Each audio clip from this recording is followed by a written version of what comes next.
Croeso, and welcome to the Welsh History Podcast, episode number 196, the 18th Century Welsh Bardic Revival. It's been an interesting week for myself as I've had a lot of sickness. You might still hear it in my voice, so if you still hear me being very bassy, you know why. But nonetheless, we did our best to try and get an episode out today, so hopefully you guys will find it interesting. Also, as a reminder, our 200th episode is coming towards the end of September. Please, if you have any questions or you want to suggest ideas, you can always reach me at the Welsh History Podcast at gmail.com. Let me know what you think.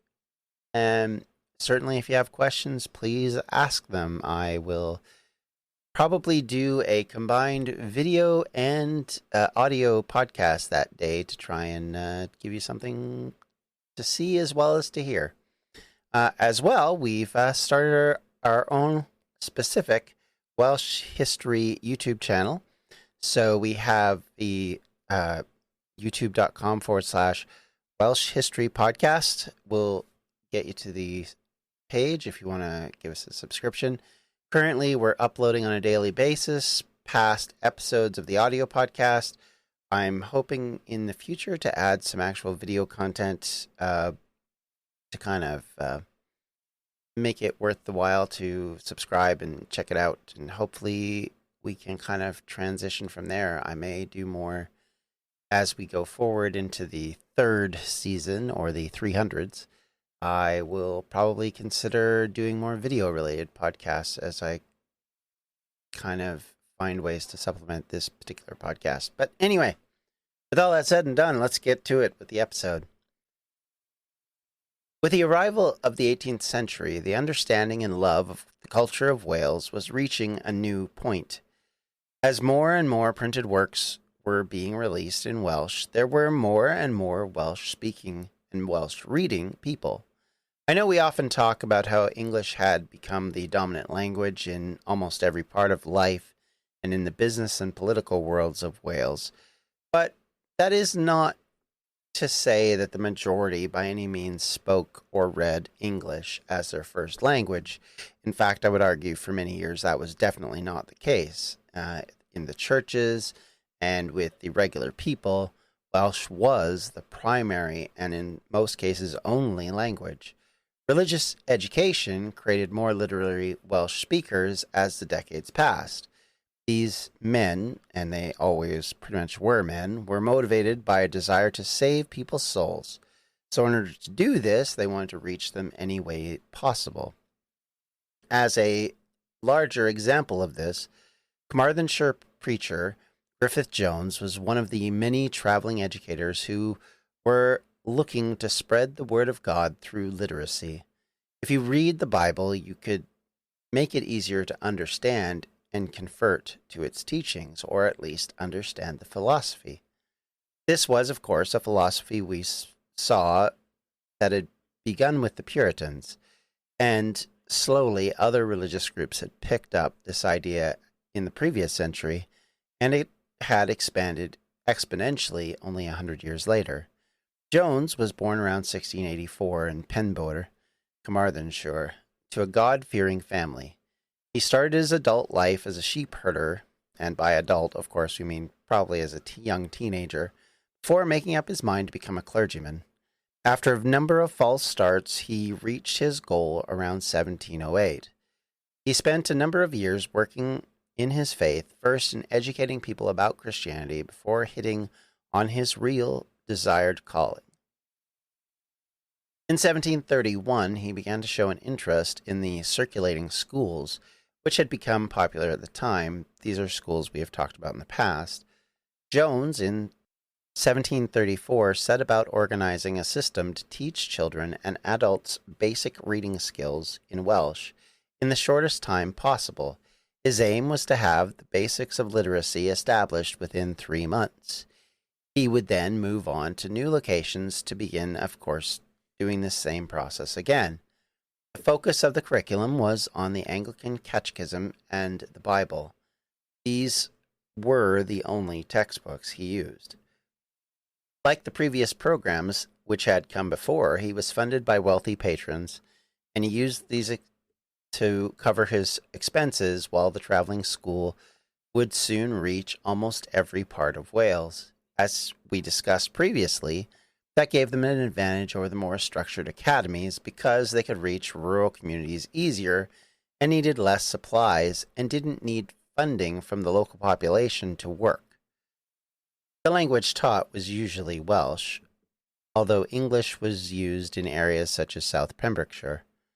It is estimated that almost half the population, or around 200,000 people in Wales, had attended Minister Jones's schools by the time of his death in 1771, which is a staggering number by any measure and effectively comes out to nearly half of the population of Wales was taught by Minister Jones at some point in their lives. This effort bore fruit, however, as by the second half of the 18th century, Wales was one of the few European countries to have a literate majority. Importantly, a literate Welsh reading majority. So successful was the project that it attracted the attention of Catherine the Great, the Empress of Russia, who in 1764 commissioned a report on Griffith-Jones's schools. So, what does this have to do with new bardic traditions? Well, if you think about it, in the past, most of the bards and poets were forced to rely on rich people, patrons, who loved to hear about their fame and fortune and fantastic ancestries. The real or imagined as they might be, these ancestries were important to them, and bragging about them was a key point. Having a literate country meant more and more people were wanting more than just the Bible to read, and it was in that space that the new form of poetic bards arrived. Well, we're not able to talk about all of them. Let me at least focus in on a few of the more famous or infamous, depending on where you sit. Probably the most prominent person in this list, and one who is not without controversy, is Edward Williams. Born in the parish of Llancarvan, Glamorganshire, like many in that county, his first language was English. As with many others who were learning to read and write, he had a desire to continue to grow his education and to study not just the history of England or in the poetry and writings of English, but also the history of Wales, and through this he developed a love of the Welsh language. The literature as well as the history of Wales became a passion of his. He received, according to himself, no official education, and he apparently learned to read while watching his father carving headstones. I'm going to hesitate to qualify everything as truthful because, well, you'll see in a minute, the character in question is a bit doubtable as to his explanations for things, when we'll see why in a minute. He would eventually follow his father into the profession and became a stonemason. Yet, even while he plied this trade, he continued to revisit his love of Welsh poetic tradition and began writing his own poems. If we were just talking about his additions to poetry and his additions to other contributions to Welsh culture, I think we'd have someone that would be considered the chief example of modern Welsh culture. Unfortunately, we have to get into a lot of other things to get there, and yeah, just be aware of all this as this name becomes clear. If you don't know who Edward Williams is, he eventually chose his Bardic name, which he named himself Yola Morgannwg. Yola was short for Iorwerth, which is the Welsh for Edward in English. Like many Welsh people before him, he would travel to work in London from 1773 and again in 1777, and in his time there, befriended a number of poets who, in both English and Welsh, were significant contributors to poetry.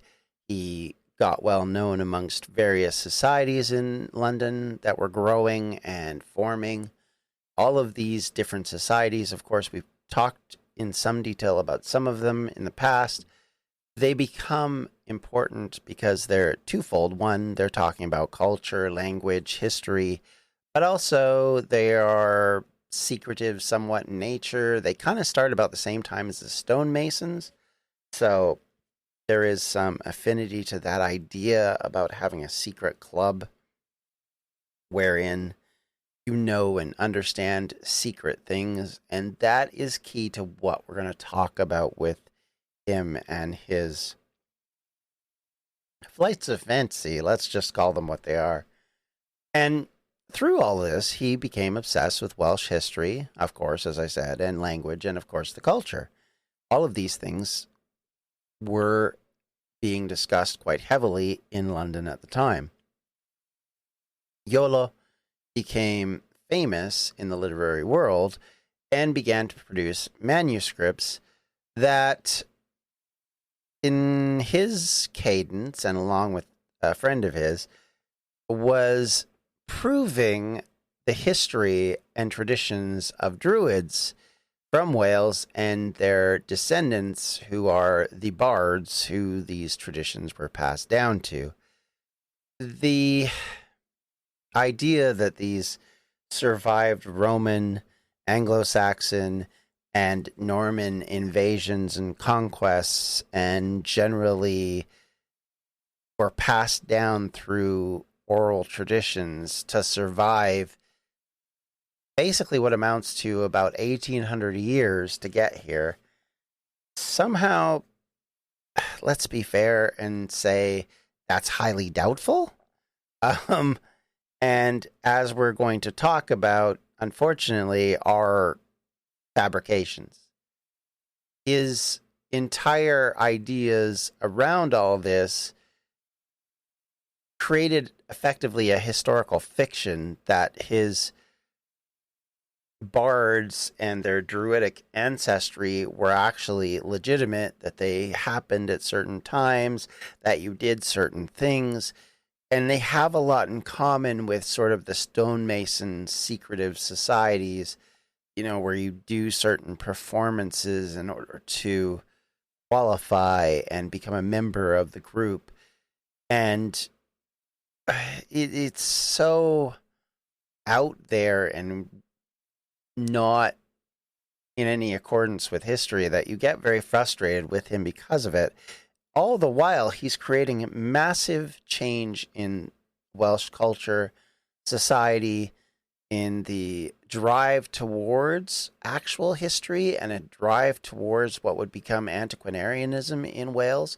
The study of archaeology would come out of all this. There's so many things that come out of this that are such positives that come out of a massive negative. It reminds me so much of Joffrey of Monmouth that it's equally as frustrating, and you get equally as angry about it because you feel like it's deceiving people who don't know any better, who just come upon his writings and just believe them because they have no other concept or understanding as to why his writings would be dubious or doubtful. And his fame, of course, helped spread that. Of course, as he became famous and as he became more and more well-known,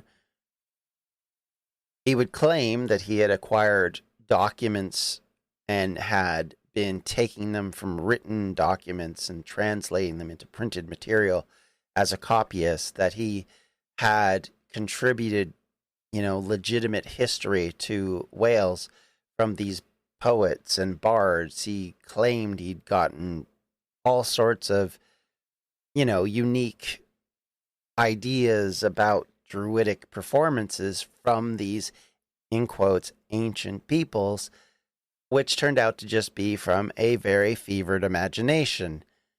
And part of his problem is he had an addiction to drugs that was causing him to get into a big problem with his money, and his lifestyle was always a little bit large, and all of that kind of came back to haunt him. And in between 1786 and 1787, he spent a period of time in Cardiff's debtor prison as he was in debt to the tune of about £3. Hey, podcast listeners, I'm Paul Brandis introducing my podcast, Countdown to Dallas. It's a fascinating, in-depth look at the seemingly unconnected events that led to the assassination of President John F. Kennedy. It's based on my book of the same title. In that book and in this podcast, I go all the way back to 1939, when Lee Harvey Oswald was born into a troubled and dysfunctional family. I'll follow his transient and often violent teenage years and young adulthood, painting a fuller picture of the man who would later become Kennedy's killer. I also take a look at events unfolding in that era, like Cuba and Vietnam, and I'll unpack the conspiracy theories too, not one of which has ever been conclusively proven. Subscribe to Countdown to Dallas at evergreenpodcasts.com or your favorite listening app, October 31st.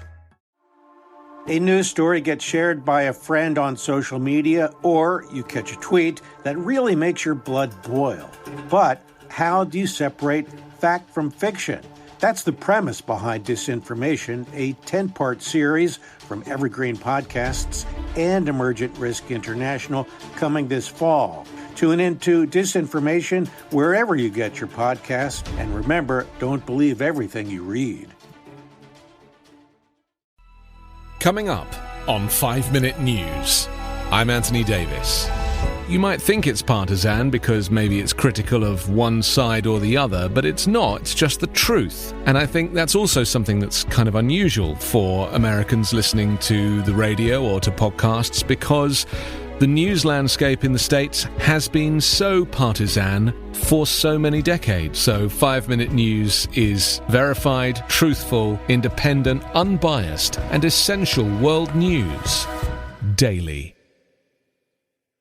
While he was in prison, he was using the drug known at the time as laudanum for his back pains, in quotes. This particular drug is a tincture of opium containing approximately 10% powdered opium by weight. This would, of course, create a very heavy addiction to these and other drugs, which wasn't really uncommon in that society out of London. There was opium becomes, as we move along, a very effective drug in society in Britain, and you can see it in writings that go back to the beginning of the 20th century and at the end of the 19th century, where you see things like Sherlock Holmes, as an example, was addicted to opium. There was stories within that particular series where he goes into opium dens and they are taking various things. He's addicted to cocaine and all sorts of other drugs. I think that's kind of gets its beginning in this era. And this is an era as well, remember, when Britain is expanding its colonizations out from just the New World into India, Afghanistan. Several attempts are made to take Afghanistan, Pakistan, which of course is a part of India at the time. You know, all of these areas become areas that are taken by the British, initially from the French, but then expanded upon it. And all the trade that comes from that, one of the big trading points, along with tea, is the trade in opium. And a lot of people who've gone to these places come back with this drug and are spreading it amongst society.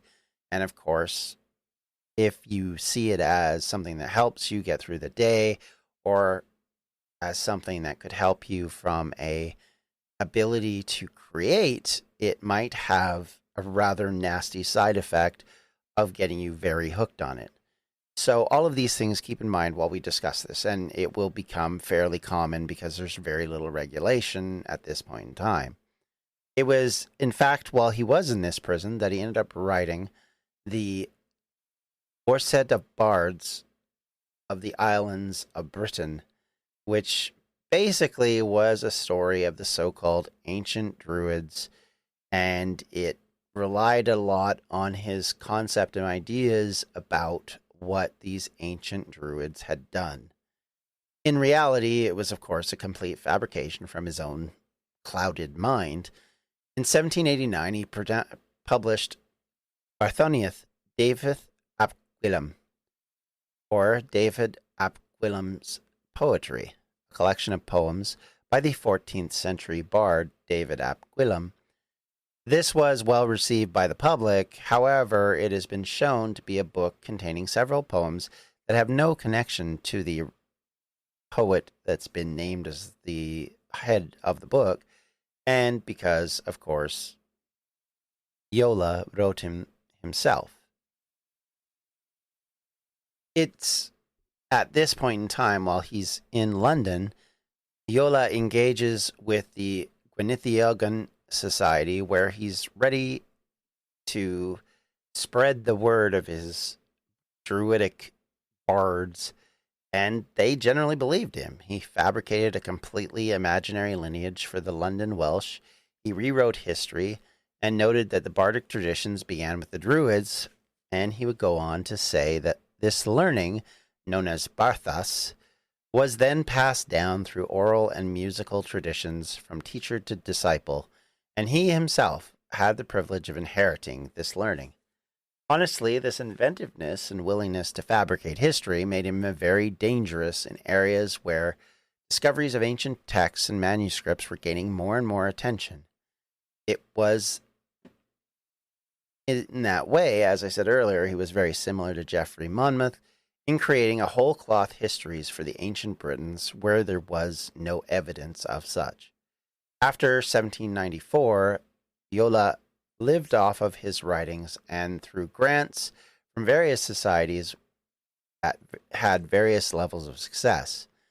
As his interest in Druids grew, he arranged a ceremony on Primrose Hill in London on Albion Heffin, in other words, June 21st, around the summer solstice of 1792. A circle of stones was formed with a larger stone in the center, and this was called the Gorseth stone. Members were then inaugurated by the Gorseth, including Dr. William Owen Pugh, Walter Machaon, who was a student at Oxford, as well as Dr. David Samuel, who had been on board the Discovery, amongst many other people. While no one wore the white robes that we come to associate with the Druids of today, the ones that are involved in the summer solstice now, there was still of an idea of ceremony, as Yola tied green, blue, and white ribbons to the arms of those who had been made members. This whole process was called ancient by him, but of course it was from his own imagination. In 1795, the first of these Gorseths were held in Wales on Alban Ilir, or March 21st, in the spring equinox in Stallingdown near Cowbridge, the Vale of Glamorgan.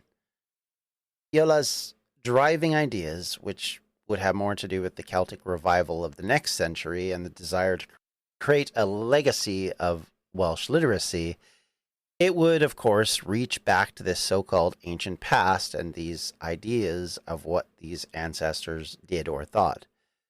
On the other side of the line of poetic traditions, we'll now turn instead to someone of much more simple means, I would argue, by the name of Anna Williams.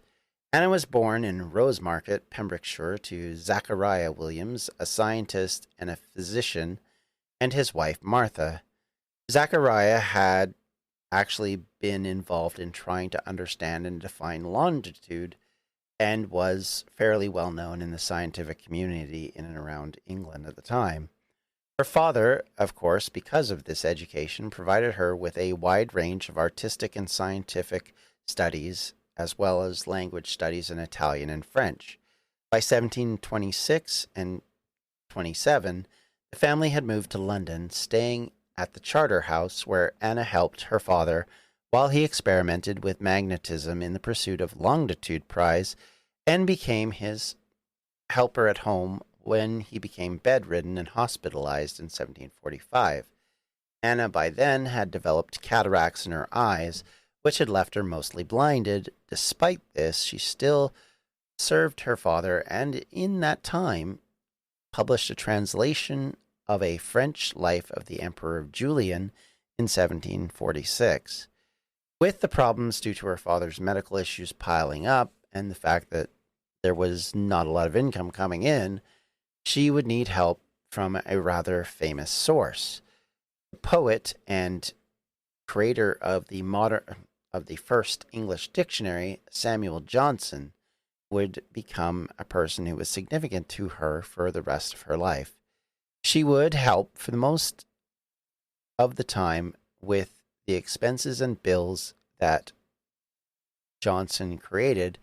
She was then effectively the manager of all of these things and kept this for Johnson, as well as kind of keeping him financially while he kept her strong physically and mentally.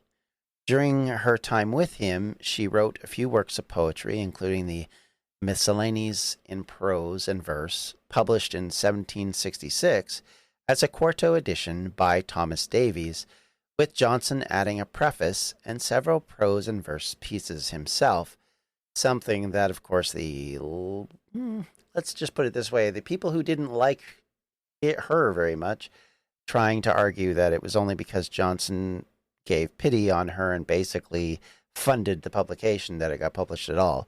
But she did make money from this, so it was not unpopular. And due to this, she would become relevant in a time period when a lot of English and Welsh poets were reaching the scene and becoming very influenced by the ongoing developments that were shaking society. Remember, this is at a time when we're not far from the War of Independence in the United States, and then succeeded a little later by the French Revolution, which in and of itself created an earthquake in Europe that would drive a lot of change all across Europe, and in a lot of ways create a lot of the new philosophy and thought process that went on in the Victorian era that was to come. The last person we're going to talk about today in this episode is Owen Gornewey, who was born in 1723 in Llanfair, Anglesey. He was considered the founder of modern Bardic poetry as part of the Welsh Renaissance of the 18th century. While I am by no means a person to talk about poetry or any part of it, you'll notice I haven't been talking about meter or other things here, mostly because, if we're honest, my college English teacher thought I was pretty lousy at poetry, and I can't disprove him on that. So we will talk about it, but understand that I don't always understand exactly what all this is. So we'll do our best. It's like trying to explain the inside of a car to me. I'm not, I always say I'm a toaster person. If I know it works, I'm happy.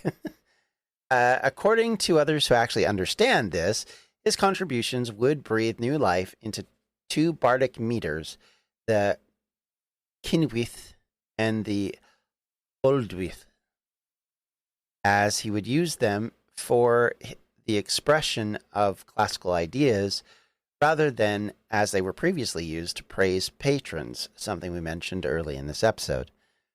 It was the core of Bardic tradition in the Middle Ages and may have been the core of Bardic tradition going back a very long time. If Iolo was the famed adventure of Druidic traditions, Owen was the foundation of Welsh poetry in the modern sense. His mother, Sian Perry, had been a maid at the home of the famous Morris family, some people we've mentioned in a couple of occasions, both for their political influence and for some of the things that they did for Welsh culture. His father, Owen, was an artisan who could compose some poetry himself. Owen the younger attended Friars' School in Bangor, where he learned Latin and Greek to a high standard. He also took a special interest in poetry, and by the age of 17, according to his own testimony, he could compete against much older poets. His development as a poet was encouraged by Lewis Morris, and this upbringing created an appreciation for medieval Welsh poetry from his youth, probably why he was so heavily influenced by it and wanted to divert from it. He would spend much of his late youth working in the church in various positions, from usher to preacher, and it would be during this time in North Wales that he began to write poetry in Welsh. He went quickly on to become a cleric and an educator, and it was while serving as master of the local school and curate in Uppington that Owen began to attract attention as a poet. According to the Library of Wales biography of him, he moved on to Oswestry, where he married for the first time in 1747. He would leave in order to escape debt collectors and would move to Donnington near Shrewsbury, where he composed some of his most famous poems. Eventually, poets began to be influenced by Owen's version of New Welsh understanding of poetry in Welsh, and he and his followers formed a neoclassical school of poetry which, while influenced by the medieval traditions, would create something that would change Welsh poetry for about a century. He would eventually travel to London, continuing to make acquaintances and financing his writings and preachings. As many in this era would do, he was involved with the Cymeridion, seeking financing from them for a few of his projects, and during this time, and a lot of change that kept happening in his life, his poetry output would fluctuate depending on how stable his situation was. In 1757, Owen obtained an appointment through the efforts of his friends as headmaster of the grammar school attached to the College of William and Mary in Williamsburg, Virginia, moving to the New World just as it was convulsing under the colonial wars that would see France removed from North America and India, which of course helped create the basis of the Victorian era of the British Empire. After losing his position, because much like a lot of these other poets, he couldn't control his own lifestyle, he then became a tobacco planter and a minister at St. Andrews, Brunswick County, where he remained until his death, and he had died just over 5 or 6 years before the beginning of the Revolutionary War. He was, and still is, someone who remains influential and is someone who the standards and beginnings of Welsh poetry have a lot of to be grateful for and to appreciate with him. Iolo, for all of his problems and issues, also contributed a massive amount to things that we are going to talk about in the actual Celtic revival coming up, including the establishment of the Eisteddfod, which he had created the beginnings of with his ideas about music, poetry, competition, and in the displays of it and how it all became important to Welsh culture in this era. But it's based on a foundation that I fear is a bit sandy.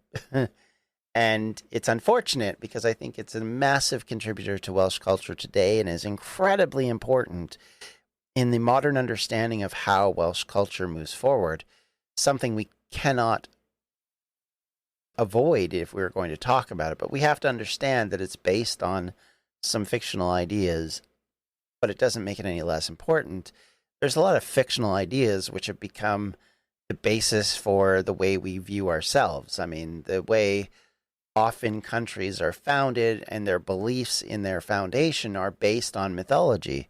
The idea of Rome being based on Romulus and Remus is effectively mythology. It's probably fictional, but yet that doesn't make it any less important to the understanding of how Romans viewed themselves in the 2nd century or the 1st century. It doesn't change the fact that they believed themselves to be ancestored from this. It doesn't change the fact that Welsh people for a long time thought of themselves as being ancestors of Rome themselves, ancestors of Troy, because of the understanding of where Britain came from in their mindset. There's all of these mythological things which establish the later history, and the history of it respects the mythology, but we don't necessarily believe the mythology. I think that's the best way to describe that. And I can look at it with the way, even in Canada, for example, we look at and evaluate how our country came to be and the reasons behind it, and they're always changing. And the understanding of who we are as a people changes all the time. That's no different in Wales, in England, in Scotland, in Ireland. The way we look at ourselves and our society continues to change, and our cultural understanding continues to change while still respecting what came before.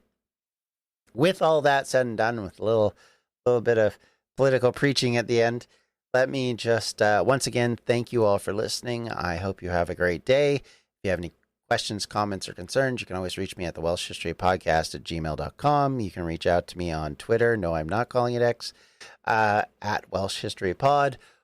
I am also on places like Threads, but there I am under the name Linstead DM, which is how you can find me in a lot of other places. And thank you all. Have yourselves a great day and take care. Bye. Welsh History Podcasts is a member of the Evergreen Podcast Network. To find more information on them, you can do so at evergreenpodcasts.com. Thanks for listening.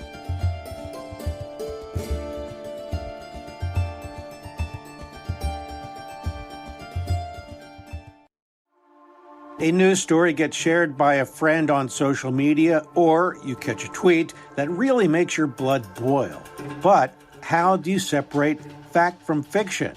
That's the premise behind Disinformation, a 10-part series from Evergreen Podcasts and Emergent Risk International coming this fall. Tune into Disinformation wherever you get your podcasts, and remember, don't believe everything you read.